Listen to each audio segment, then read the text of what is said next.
మహానుభావుడైన శ్రీకృష్ణ దేవరాయలు విజయనగర సామ్రాజ్యాన్ని పరిపాలించేవారు. ఒక రాత్రి ఆయనకు ఒక కల వచ్చింది. ఆకాశంలో ఒక అద్భుతమైన రాజభవనం తేలుతూ 1,00,000 దీపాల కాంతిలో మెరుస్తుంది. ఆయన అది అందుకోబోతుండగానే కల అదృశ్యమైంది.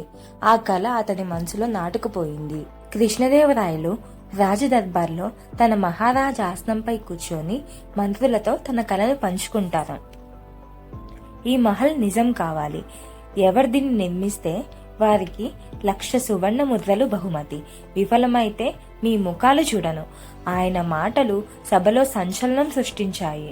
ఎంతమంది ప్రయత్నించినా ఎవరికి ఆ గగన మహలను నిర్మించే మార్గం కనిపించలేదు.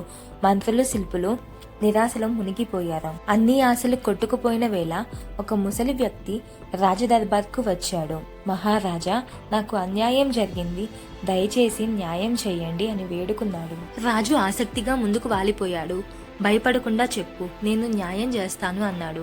ముసలివాడు తడబడుతూ, నా వద్ద 100 బంగారు నాణాలు ఉండేవి, కానీ ఎవరో దొంగిలించారు. ఆ దొంగ ఎవరో నాకు తెలుసు. దయచేసి వాడిని పిలిపించండి, నా బంగారం తిరిగి ఇప్పించండి అని చెప్పాడు. రాజు కోపంగా ఆ దొంగ ఎవరో అని ప్రశ్నించాడు.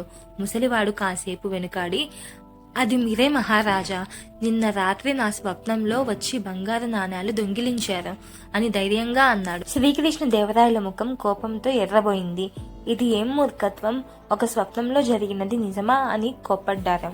ఆ క్షణంలోనే ఆ ముసలివాడు అకస్మాత్తుగా అందరి ముందు మారిపోయాడు. సభ అంతా ఆశ్చర్యంతో ఉలిక్కిపడింది.